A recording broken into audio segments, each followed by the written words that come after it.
सुप्रभात बच्चों।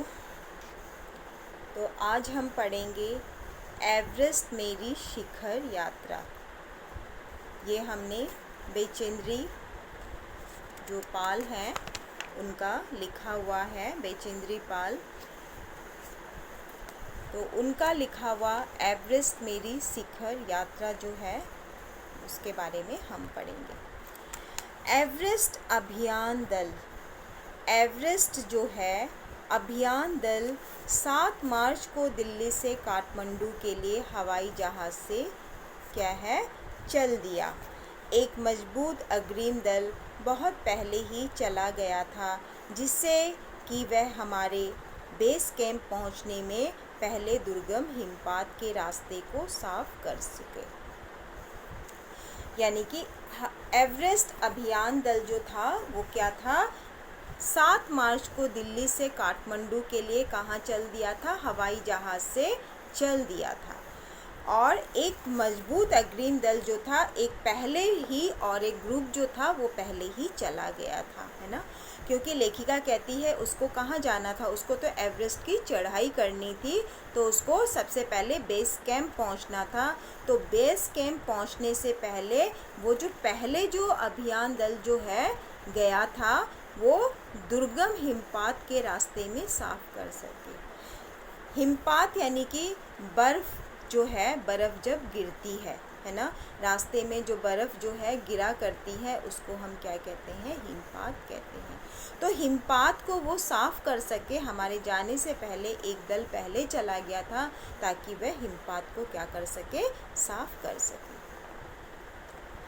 नमचे बाजार शेरपालैंड का एक सर्वाधिक महत्वपूर्ण नगरीय क्षेत्र है। अधिकांश शेरपा इसी स्थान तथा यहीं के आसपास के गांव के होते हैं। यह नमचे बाजार ही था जहां से मैंने सर्वप्रथम एवरेस्ट को निहारा था, जो नेपालियों में सागरमाथा के नाम से प्रसिद्ध है। मुझे यह नाम अच्छा लगा। तो लेखिका कहती है कि नमचा बाजार शेरपालैंड जो है एक नगरीय क्षेत्र था। एक क्या था, नगरीय क्षेत्र था। अधिकांश शेरपा जो होते हैं वह इसी क्या है स्थान तथा यहीं के गांव के होते हैं, है ना। यह नमचा बाजार था जहाँ से मैंने सबसे पहले किसको निहारा था, एवरेस्ट को मैंने देखा था। एवरेस्ट को मैंने क्या किया था, निहारा था। जो नेपालियों में किसके नाम से बोला जाता है, सागरमाथा के नाम से प्रसिद्ध है। यह नाम जो है क्या है, सागरमाथा के नाम से यह प्रसिद्ध है। तो लेखिका कहती है कि मुझे यह नाम क्या है, अच्छा लगा। एवरेस्ट की तरफ गौर से देखते हुए मैंने एक भारी बर्फ का बड़ा फूल देखा जो पर्वत शिखर पर लहराता एक ध्वज सा लग रहा था।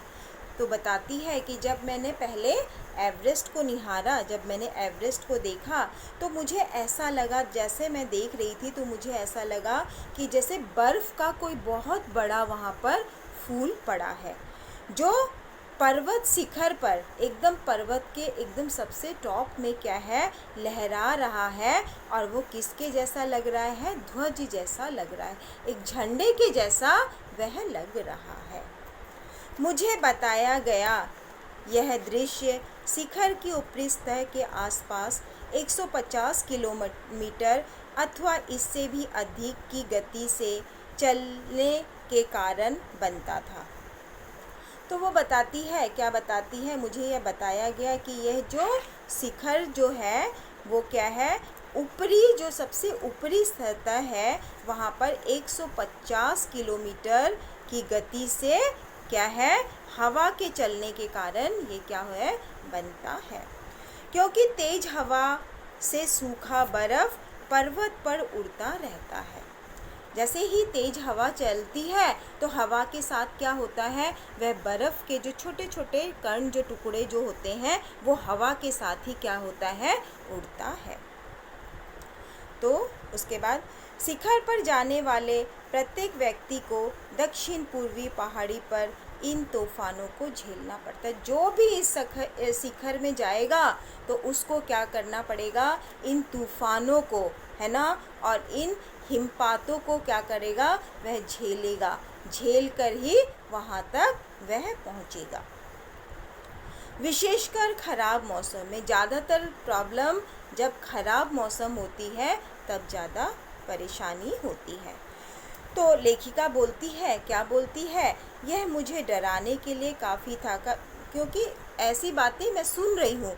मैं तो क्या हूँ, मुझे तो चढ़ाई करना है, मुझे तो एवरेस्ट पर चढ़ना है, लेकिन ऐसी बातें मैं सुन रही हूँ। ऐसा लगता है कहीं मुझे यह डराने के लिए तो नहीं बोला जा रहा है।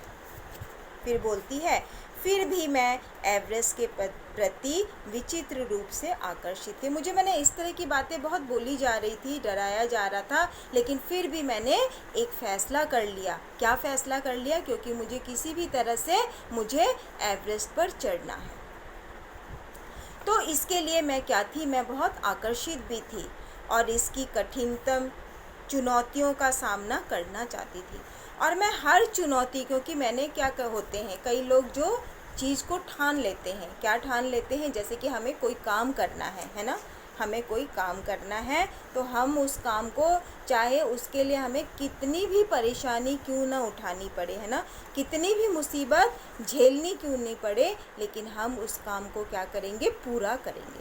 तो वैसे ही लेखिका ने यह निश्चय कर लिया था। क्या निश्चय कर लिया था? उसने यह निश्चय कर लिया था, चाहे मुझे कैसी भी परेशानी क्यों ना हो, मैं एवरेस्ट पर चढ़ के ही रहूँगी।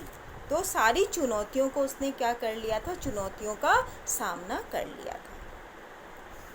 फिर कहती है, जब हम 26 मार्च को पेरिस पहुँचे, हम लोग तो अभियान दल जो है वो जा रहा था, तो 26 मार्च को जब हम लोग पेरिस पहुँचे, हमें हिम संकलन के कारण हुई एक शेरपा कुली की मृत्यु का दुखद समाचार मिले। जैसे ही हम 26 मार्च को पेरिस पहुँचे, हमें पता चला कि क्या है, हिमपात के कारण, यानी कि बर्फ़ के गिरने के कारण क्या हो गई, एक शेरपा कुली जो है उसका मृत्यु का हमें समाचार मिला। खम्बू हिमपात पर जाने वाली अभियान दल के रास्ते में बाईं तरफ सीधी पहाड़ी के धसकने से, क्योंकि अभियान दल जो है रास्ते में जा रहा था, तो जाते हुए क्या हो गया था, पहाड़ी जो थी वह खिसक गई थी और उसमें एक बहुत बड़ी बर्फ़ की जो चट्टान थी, वह जो क्या हो गई, बर्फ़ की बहुत बड़ी चट्टान होती है, तो बर्फ़ की बहुत बड़ी जो चट्टान थी वो क्या हो गई थी, नीचे खिसक कर आ गई थी। यहाँ पर 16 शेरपा कुलियों के दल में से एक की मृत्यु हो गई। 16 जनों का एक दल था, उस दल में से एक जन की क्या हो गई थी, मृत्यु हो गई थी और 4 घायल हो गए थे। और 4 जन क्या हो गए थे, घायल हो गए थे, उनको चोटें लगी थी। इस समाचार के कारण अभियान दल के सदस्यों का चेहरा पर साए अवसाद को देखकर हमारे नेता कर्नल खुल्लर ने स्पष्ट किया कि एवरेस्ट जैसे महान अभियान के खतरों में और कभी कभी तो मृत्यु भी आदमी को सहज भाव से स्वीकार करनी चाहिए। अब क्या होता है, कभी ऐसा सिचुएशन जब आ जाता है तो जो लोग जा रहे हैं, है ना, उन लोगों के चेहरे पर क्या हो जाती है, परेशानी झलक जाती है। इसी तरह से उन अभियान जो दल जो थे, उनके चेहरे क्या हो गए थे, मुरझा गए थे, जब उन्होंने क्या सुना था, शेरपा कुली की मृत्यु का समाचार सुना था। तब उनके जो नेता थे, उनके नेता कौन थे, उनके नेता थे कर्नल खुल्लर।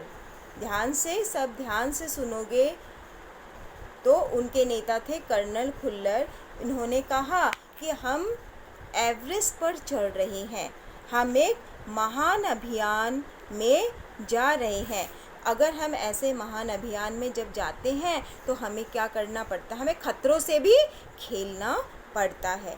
और कभी कभी तो ऐसा भी हो जाता है कि मृत्यु भी हो जाती है, लेकिन इंसान को क्या है, सहज भाव से यह स्वीकार कर लेनी चाहिए, है ना, क्योंकि हमने एक चीज़ बनाया है, हम लोगों ने कहा है कि हमें यह काम करना ही है, है ना। हमें यह काम करना ही है, चाहे इसके लिए हमें कितने भी खतरों से क्यों ना खेलना पड़े।